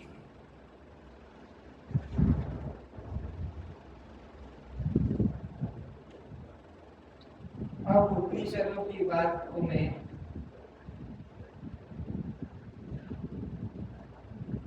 एक और उपनिषद ले लेता हूँ, श्वेताश्वत उपनिषद। तुम मुक्त नहीं रहे हो मेरे भाई बहनों, सुनने से घबराहट तो नहीं हो रही कि क्या चक्कर में पड़ा है? कहानी किस्से से यहाँ कोई संबंध नहीं है।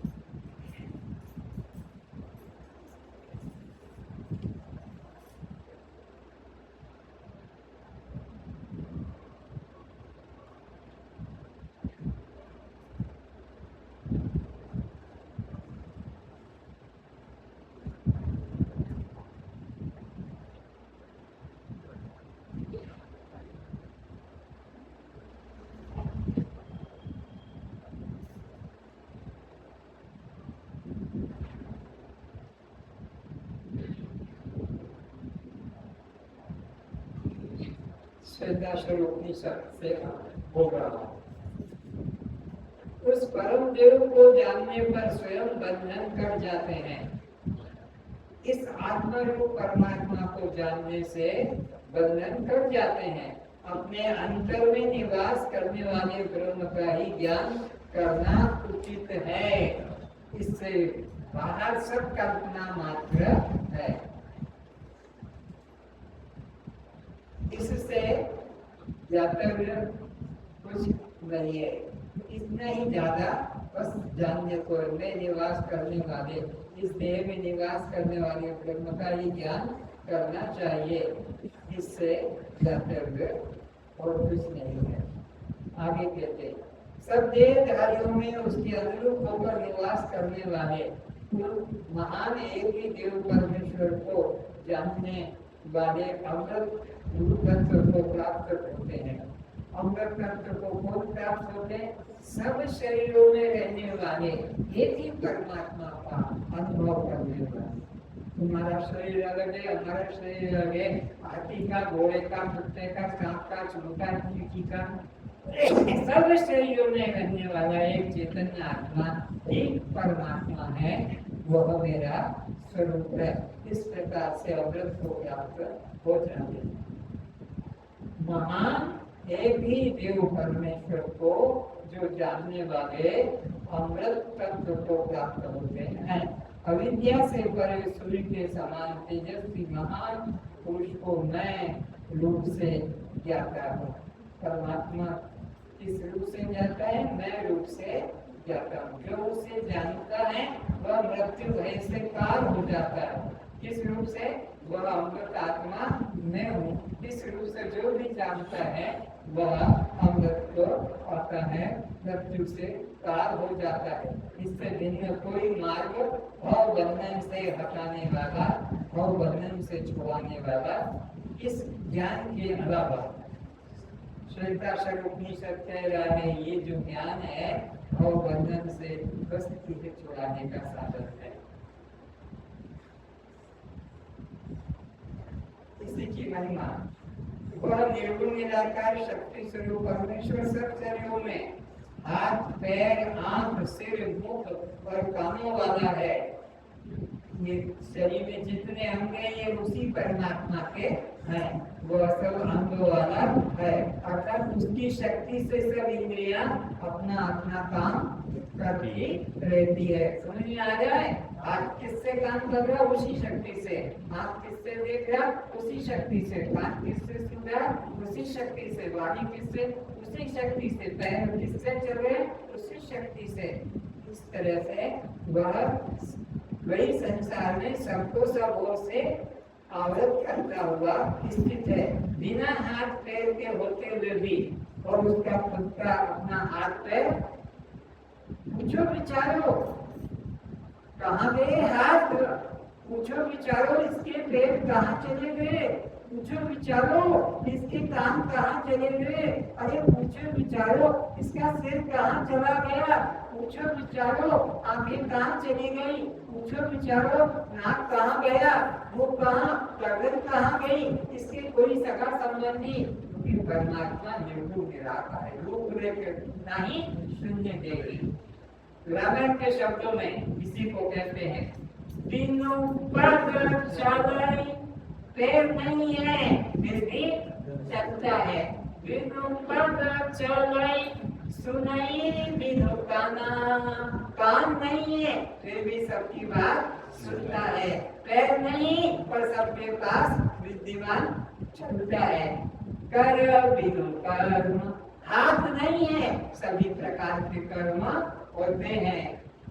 कर बिनु कर्म करे विधिगान, मुख नहीं है फिर भी सब ग्रहण करता। आनंद रहित सकल रस भोगी, और वाणी नहीं है फिर भी उससे बड़ा कोई वक्ता स्पीकर बोलने वाला नहीं। इसकी महिमा बिना वाणी के भी वो वक्ता, तो बिन जीवा वक्ता बड़ जोगी। करना बिना परस शरीर नहीं है फिर भी सबको पकड़ के रखा है। करना बिनु परस नयना बिनु देखे, उसकी आँख नहीं है लेकिन फिर भी वो सबको देखने की शक्ति दे रहा है। परमात्मा का शुद्ध रूप ब्रह्म तुम्हारे अंदर किस तरह से विद्यमान है। तो नयना बिनु देखे, ग्रही ग्रहण बिनु बास शेष, नाक नहीं है फिर भी सब गंधों को ग्रहण करता है, क्योंकि परमात्मा व्यक्ति नहीं, परमात्मा शक्ति है। तो शक्ति का अनुभव हो सकता है, वो व्यक्ति नहीं जो अनुभव किया जाएगा। यही सब भांति, इस तरह से सब अलौकिक करनी है।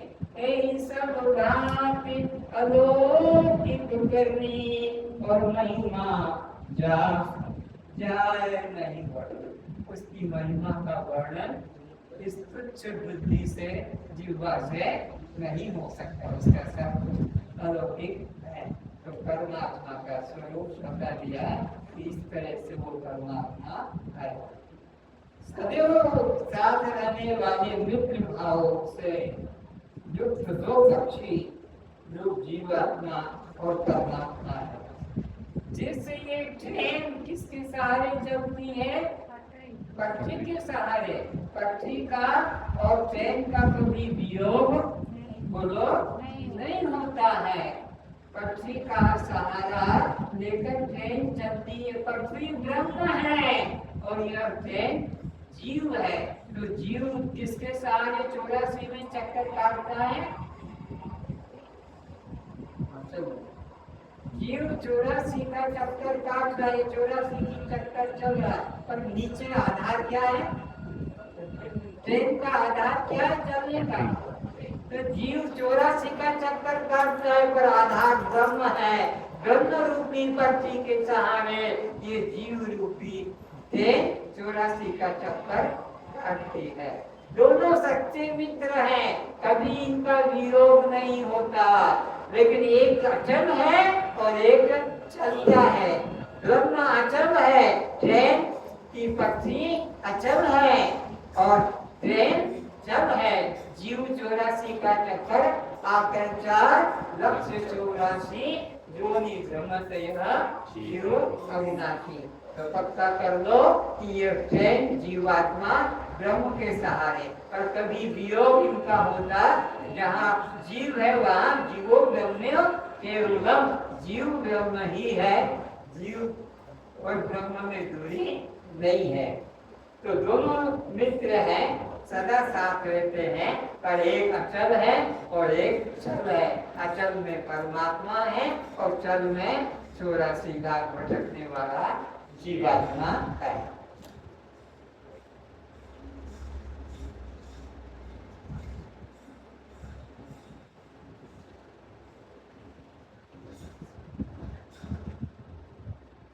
अब थोड़ा सा समझ में वृद्धि करना है।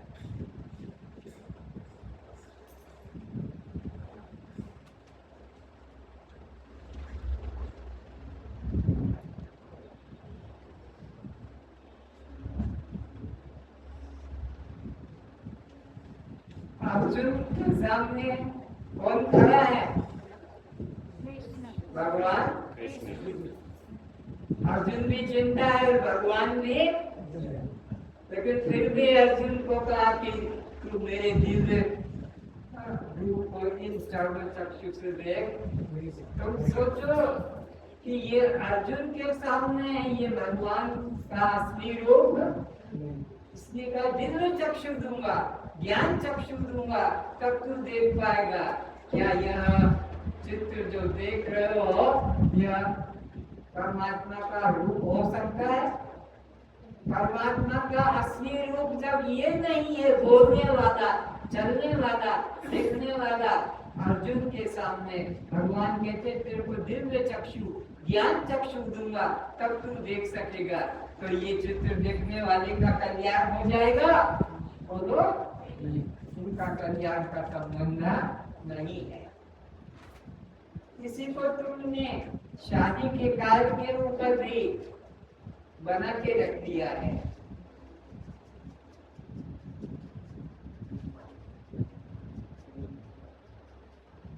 शादी के कार्ड काटते हो, तारीख खत्म हो जाती है, उसके बाद इसका क्या होगा? आरती पूजा, गिफ्ट भी। सही की गलत? फिर फोटो फ्रेम करके इनको संभाल के रखेगा। और इसी प्रकार कार्ड भी आते हैं शादी के, उस कार्ड के ऊपर भी, उस कार्ड के ऊपर भी देखो कैसे कैसे एक 10 रुपए की सूचना से काम हो सकता था, 5 रुपए का पोस्ट कार्ड से काम हो सकता था। लेकिन कार्ड बनाया शादी का 50 रुपए का, कहीं 100 रुपए का, और भी पैसे वाले जितने कीमती कार्ड बनवाते हैं और उसके द्वारा वो सूचना तुम्हारी शादी की पहुंचती है। ये कल्याण कर नहीं, उसके कवर भी कितना कीमती बनाते हैं।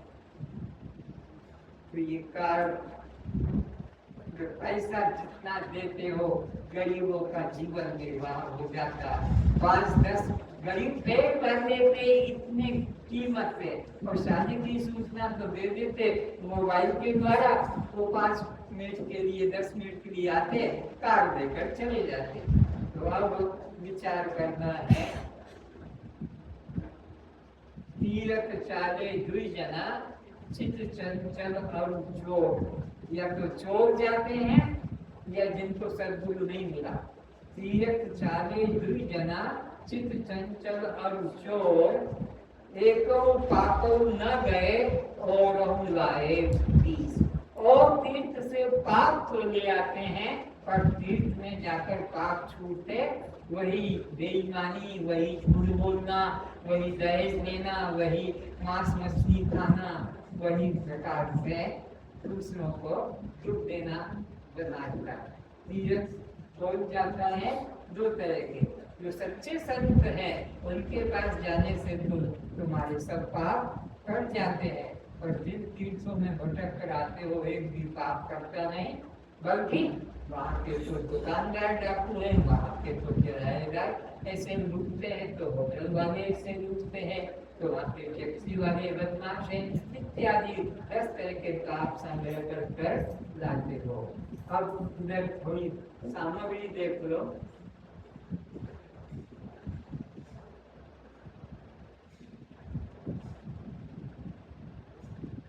मंदिर में ये चढ़ाया जाता है, इससे परमात्मा का तुम्हारे उपासना का क्या संबंध है? सोचो, कितने फल हैं, संतरा है, मौसम्बी है, एप्पल है, जाम है, लेकिन ये क्यों रखा जाता है? ये समझो ये बिल्कुल तुम्हारी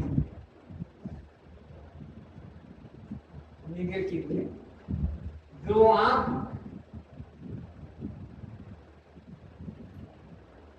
नाक, मुख, इधर पीछे से एंटीना चुटेलिया भी है।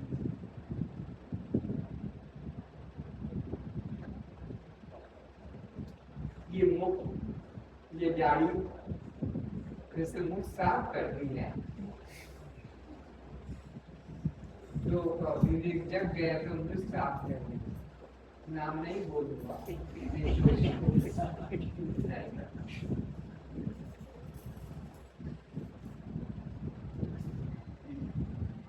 कहने का अर्थ है अपने आप को समर्पित करना है भगवान के आगे। नारियल तोड़ना है कि अपने को समर्पित करना है? ये नारियल हमारे चेहरे का प्रतीक है, जैसे 2 आंख है, नाक है, मुख है, बाल है, पीछे चोटी है, दाढ़ी है, ठीक? तो ये नारियल हमारे अहंकार का शमन करना है। गुरु के आगे, भगवान के आगे अब हमको इस देह भाव का नाश कर देना है। इसी प्रकार यहाँ पर घंटे का आवाज है, वो किसकी रखा गया है? इतना पीटते हैं कि कान का पर्दा फट जाएगा, लेकिन कैसे होना चाहिए? भगवान का ध्यान घंटान घोष, घंटे के घोष की तरह हो। ये है तरीका। भगवान का घोष कैसे किया जाता है? चोट पड़ी और शांत हो जाता है। तो ऐसे ही ओ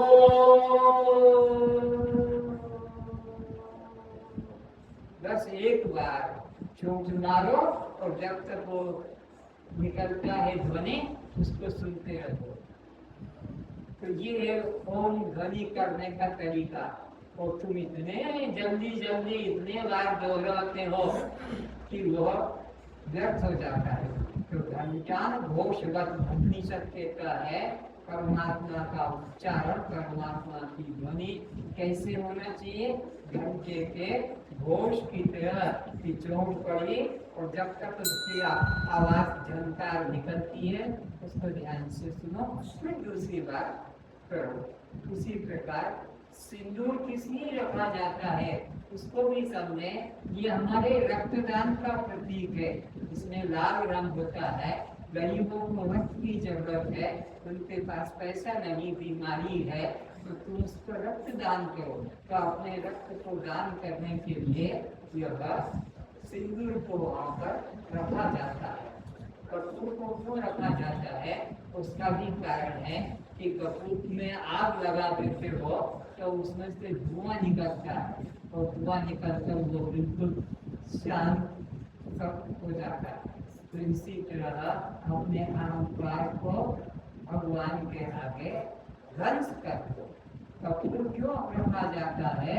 अहंकार का नाश का प्रतीक है। अहंकार का नाश, आग लगाने से जैसे कपूर जल जाता है और कुछ नहीं बचता है, वैसे ही ज्ञान की अग्नि से यह देह का अहंकार ध्वंस हो जाता है, जाति का अहंकार फिर कुछ बचता नहीं। अब ये आरती होती है और देखना इधर भी थोड़ा जल गिराया जाता है।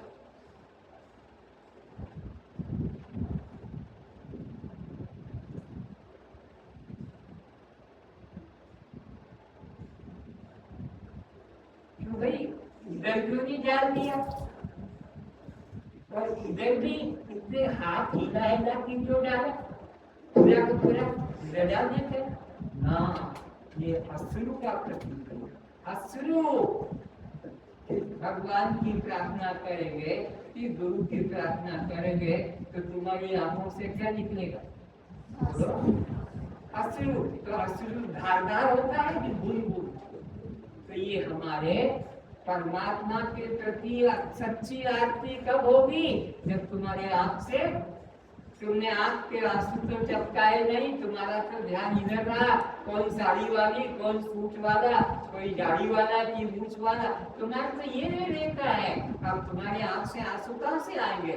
और आरती में पंडित इधर भी पानी गिराता है, उधर भी गिरा देता है, बीच में गिरा दे तो फिर कोविड का प्रतीक हो जाएगा, इसलिए बीच में नहीं गिरा देता है बात। तो ये अश्रु का प्रतीक है। आरती में पानी दाएं बाएं क्यों गिराते हैं? ये आंख से भगवान की जब सच्चे हृदय से प्रार्थना करेंगे तो आंसू गिरेंगे, उसका प्रतीक है। नारियल किसका प्रतीक है? अपने अहंकार का। मेरा नाम रूप जाति कोई इसमें नहीं, इस तरह से इसका प्रतीक माना गया। और प्रसाद में मधुर मिठास रखते लगी, मधुर वचन बोलो, मधुर वचन बोलो, इसलिए लड्डू या बूंदी या मिश्री की गुड़ रखते हैं। अब भोग तो सब रखते, चावल क्यों रखते हैं? विचार अंतिम बस। सब प्रकार के अन्न है, आरती में चावल क्यों रखा जाता है? उसका कारण हर अन्न का पुनर्जन्म है, चावल का कभी पुनर्जन्म नहीं होता है। तो अपने आत्म भाव में अगर अपने को समर्पित कर दिया, चावल की तरह देह का भाव निकाल दिया, देह भाव मन से निकाल दिया और आत्म भाव जगा लिया, तो तुम्हारा पुनर्जन्म नहीं होगा। इसलिए चावल पूजा में क्यों रखते हैं?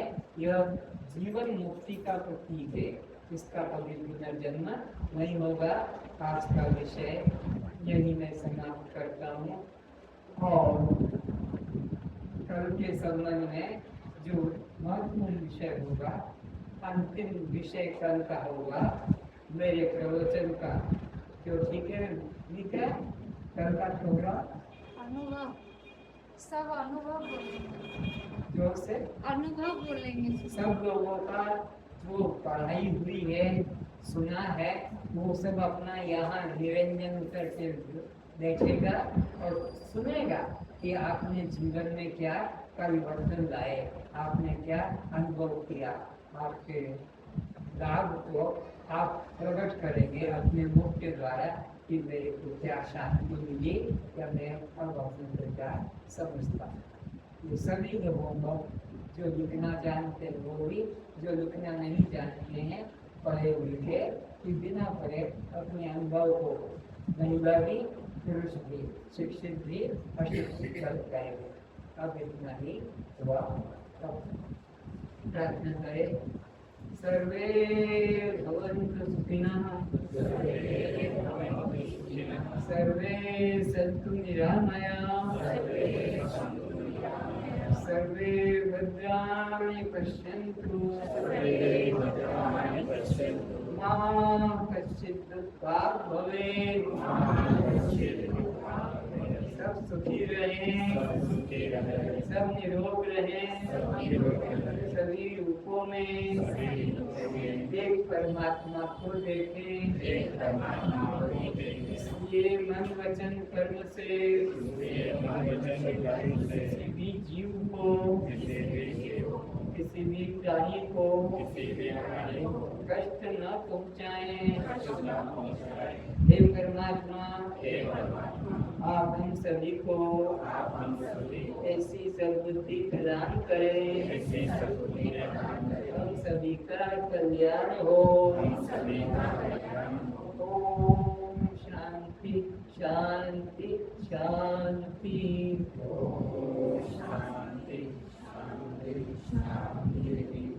तो ये जो गले में माला लटका के रखी जाती है, इसमें रुद्राक्ष फल भी होता है, लेकिन ये असली माला श्वास उच्छ्वास की, ये जो श्वास अंदर गया और ये जो बाहर आया, इसमें परमात्मा के नाम को जोड़ो।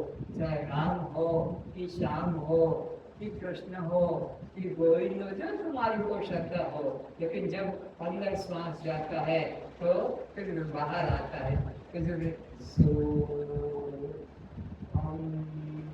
श्वास श्वास में नाम सुमिर, ये माला पकड़ने की जरूरत नहीं है। इसको तो कबीर जी कहते हैं, कर का मन का छाड़ी दे, छोड़ इसको। मन का पेड़, ये जो श्वास की माला चल रही है जन्म से, ये खाते समय रहेगी, नहाते समय रहेगी, मल मूत्र का त्याग करते समय रहेगी, दुकान खेती व्यापार का काम करते रहेगा, टाइप का काम कर, तब ये नहीं रहेगी। लेकिन ये श्वास की माला जन्म से मृत्यु तक निरंतर गतिशील है। ये कभी रुकती, तो ये माला भगवान के नाम की श्वास से करो। ये गले में ऐसा लटका के दिखा के चलने की कोई जरूरत नहीं। जो दिखाते वो है जिनको श्वास की माला का पता नहीं। अब पता लग गया कि श्वास अंदर जाता है तब परमात्मा का, चाहे रा और बाहर आता है तो न, या बाहर जाता है तो रा न। इस तरह से कोई शब्द, ताकि वाणी इधर उधर की निंदा करने में ना जाए, गाली गलौज करने में ना जाए, किसी की दुख सुख का चिंतन करने में ना जाए, बल्कि प्रभु का चिंतन में। जो गलती हो गई हो समझाने में बताने में, भूल हो गई हो, माफ करें।